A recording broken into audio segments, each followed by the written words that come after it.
Hello, नमस्कार दोस्तों। कैसे हो दोस्तों? आज अपन बात करेंगे अपने राज्यपाल के बारे में। ठीक है।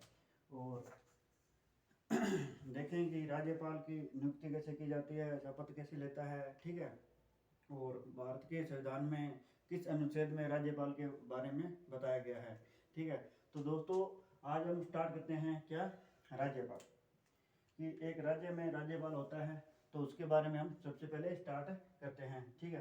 तो सबसे पहले बताता हूँ कि मैं एक अपने राज्य में क्या होता है, राज्यपाल लिख देता हूँ यहाँ पे, राज्यपाल। ठीक है।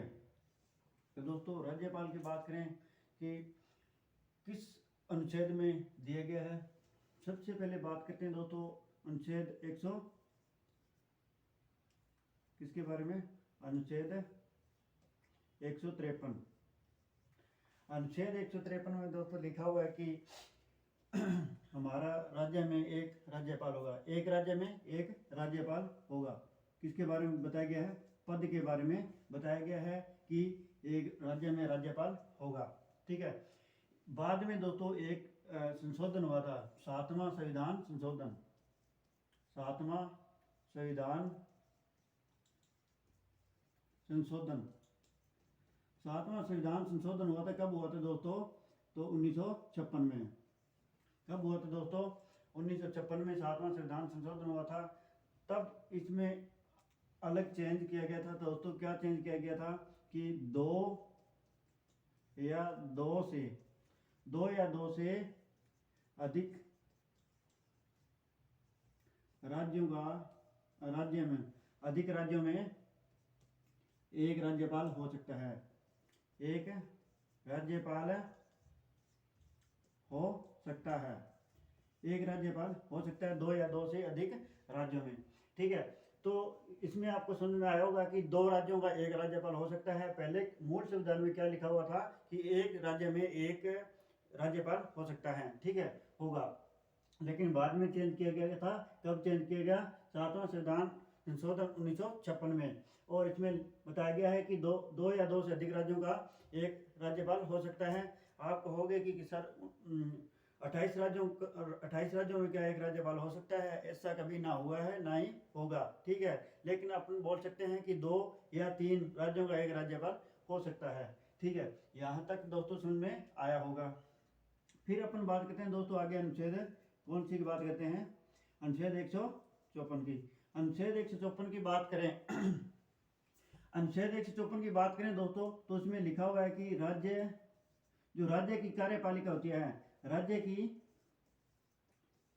कार्यपालिका, राज्य की जो कार्यपालिका है दोस्तों, उसकी जो शक्तियां हैं, कार्यपालिका की शक्तियां, राज्य की कार्यपालिका की शक्तियां किसमें निहित होगी दोस्तों? राज्यपाल की राज्य की कार्यपालिका की शक्तियां दोस्तों किसमें निहित होगी? राज्यपाल में। राज्य की कार्यपालिका की शक्तियां निहित किसमें होगी दोस्तों? राज्यपाल में। इसकी दोस्तों बात करेंगे कि इसमें कौन कौन सी शक्तियां बताई गई है। ठीक है। तो जैसे कि किसी मंत्री की या महाधिवक्ता की नियुक्ति करना, ये इसकी दोस्तों क्या है, शक्तियां हैं। ठीक है। फिर अपन आगे बात करते हैं दोस्तों अनुच्छेद की आगे। तो अनुच्छेद की बात करें दोस्तों 155, अनुच्छेद 155 में क्या लिखा हुआ है दोस्तों? तो अनुच्छेद 155 में लिखा हुआ है दोस्तों कि इसकी नियुक्ति के बारे में, किसके बारे में लिखा हुआ है दोस्तों? नियुक्ति, कि इसकी नियुक्ति कौन करेगा? राज्यपाल की नियुक्ति कौन करेगा? तो राज्यपाल की नियुक्ति कौन करेगा दोस्तों? राष्ट्रपति। कौन करता है? राष्ट्रपति करता है। इसकी नियुक्ति कौन करता है दोस्तों? राष्ट्रपति करता है। ठीक है, ये याद रखना है। ठीक है। तो दोस्तों राष्ट्रपति नियुक्ति करता है, तो दोस्तों इसे ही त्याग पत्र देगा, जो नियुक्ति करता है उसे त्याग पत्र देता है। ठीक है। फिर अपन बात करते हैं दोस्तों अनुच्छेद 156 की। यहाँ पे दोस्तों अगर बात करूं मैं, नियुक्ति करेगा दोस्तों जो जिसको राज्यपाल बनाया जाता है, जिसको राज्यपाल बनाया जाता है वह मूल निवास नहीं होगा, उसी राज्य का मूल निवास नहीं होगा, दूसरे राज्य में उसको राज्यपाल बनाया जाएगा। ठीक है। हाँ, आगे बात करते हैं अनुच्छेद 156। अनुच्छेद 156 में दोस्तों क्या बताया गया है, इसके कार्यकाल के बारे में बताया गया है। कार्यकाल, अनुच्छेद 156 में इसको कार्यकाल बताया गया किसका दोस्तों, राज्यपाल का। राज्यपाल का कार्यकाल किस अनुच्छेद में बताया गया है, 156 में। इसका दोस्तों कार्यकाल कितना होता है, एक अधिक से तो दोस्तों अधिकतम कितना होता है, 5 वर्ष होता है। अधिकतम तो 5 वर्ष होता है, लेकिन परंतु दोस्तों याद रखना है कि राष्ट्रपति के प्रसाद पर्यंत, राष्ट्रपति के प्रसाद पर्यंत कार्य करेगा। राष्ट्रपति के प्रसाद पर्यंत कार्य करेगा मतलब है दोस्तों कि राष्ट्रपति जब चाहे इसको हटा सकता है, दूसरे राज्य में नियुक्त कर सकता है। ठीक है, ये भी याद रखना है। अधिकतम कितने वर्ष तक हो सकता है दोस्तों, इसका कार्यकाल 5 वर्ष, लेकिन राष्ट्रपति के प्रसाद पर्यंत इसे हटाया भी जा सकता है और इसका कार्यकाल बढ़ाया भी जा सकता है।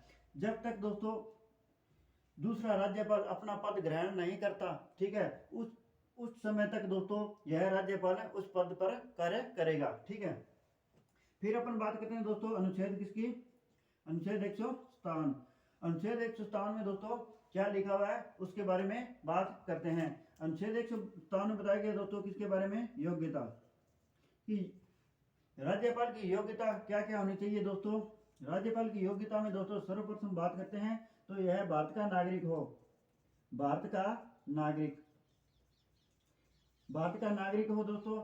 वहीं पर भी बात करते हैं, अपने राष्ट्रपति की बात करें तो वहीं पर भी दोस्तों बताया गया है कि भारत का नागरिक हो। ठीक है, और यहाँ पर भी दोस्तों बात करते हैं 157 में, अनुच्छेद में 157 योग्यता के बारे में, तो भारत का नागरिक हो कौन, राज्यपाल। यहाँ ऐसे नहीं लिखा हुआ होगा कि उस राज्य का नागरिक हो, उस राज्य का नागरिक ये नहीं चलेगा, भारत का नागरिक हो तब चलेगा। ठीक है, और 2 नंबर बात दोस्तों बात करते हैं 35 वर्ष की आयु, 35 वर्ष की आयु पूर्ण कर चुका हो, 35 वर्ष की आयु क्या कर चुका हो, पूर्ण कर चुका हो। ठीक है, तीसरी बात करते हैं दोस्तों तो विधानसभा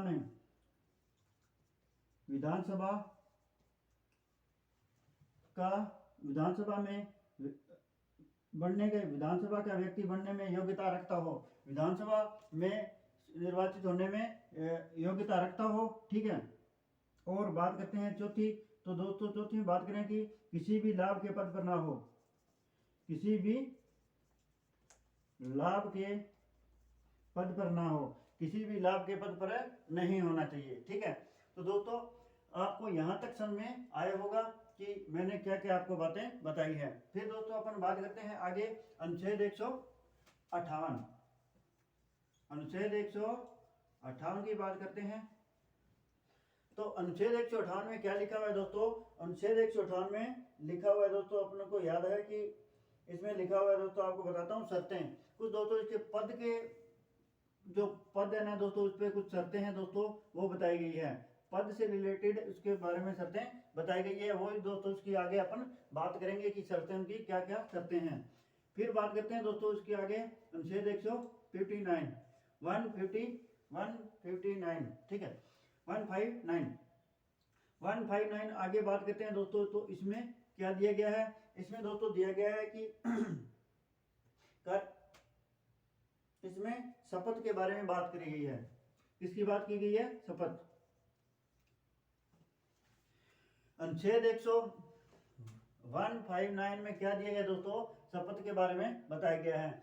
शपथ दोस्तों कौन दिलाता है इसको, राज्यपाल को शपथ कौन दिलाता है। तो दोस्तों राज्यपाल को शपथ दिलाता है उच्च न्यायालय का मुख्य न्यायाधीश, उच्च न्यायालय का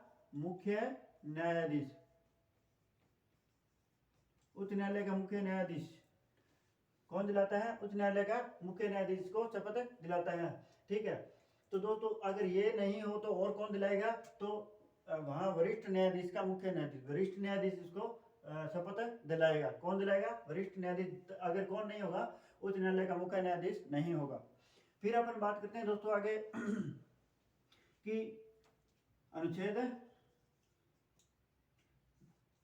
160, अनुच्छेद 160 में दोस्तों क्या दिया गया है, अनुच्छेद 160 में दोस्तों क्या दिया गया है उसकी हम बात करते हैं। तो अनुच्छेद 160 में दिया गया है दोस्तों पद रिक्त।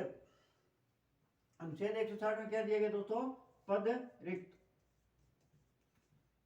रिक्त के बारे में बताया गया है कि इसका पद किसी भी कारण खाली हो जाता है तो दोस्तों उसे किस प्रकार से भरा जाएगा, ठीक है। तो इसका पद अगर खाली है तो दोस्तों इसकी कार्य कौन करेगा, कार्य कौन करेगा दोस्तों, उच्च न्यायालय का मुख्य न्यायाधीश, ठीक है। कौन करेगा, उच्च न्यायालय का मुख्य न्यायाधीश। अगर वह नहीं होगा तो कौन करेगा दोस्तों, राष्ट्रपति करेगा। पद रिक्त है तो उच्च न्यायालय का मुख्य न्यायाधीश करेगा, यह भी नहीं है तो कौन करेगा, राष्ट्रपति करेगा, ठीक है। फिर अपन बात करते हैं दोस्तों अनुच्छेद 200 की बात करते हैं। किसकी बात करें दोस्तों, अनुच्छेद 200। तो अनुच्छेद 200 के बारे में बात करते हैं दोस्तों।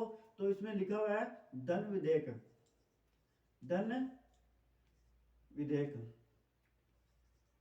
धन विधेयक के बारे में बताया गया है कि राज्य में धन विधेयक लाया जाएगा, ठीक है। और वह विधानसभा में, फिर विधान परिषद में पास होगा, पहले विधानसभा में, फिर विधान परिषद में, और फिर राज्यपाल इस पे अगर साइन कर देता है, वहां से पारित हो जाता है तो क्या बन जाएगा, राज्य में एक कानून बन जाएगा। फिर बात करते हैं दोस्तों अनुच्छेद एक और बच गया दोस्तों इससे आगे कि 161। इसमें क्या किया दोस्तों, समाधान। समाधान के बारे में बताया गया है दोस्तों। समाधान कौन कर सकता है, राज्यपाल के बारे में बताया गया कि समाधान किस प्रकार कर सकता है, कहाँ कर सकता है। अगर कोई भी व्यक्ति, मुजरिम को सजा दी गई है, उसमें उस सजा में जिसको सजा मिली है उसमें दोस्तों आगे भी बढ़ा सकता है और कम भी कर सकता है, लेकिन दोस्तों उसको बिल्कुल माफ नहीं कर सकता, ठीक है। कौन, राज्यपाल। और माफ कौन कर सकता है, राष्ट्रपति कर सकता है। फिर बात करते हैं दोस्तों आगे अनुच्छेद 213। अनुच्छेद 213 में क्या क्या बताया गया दोस्तों, अध्यादेश।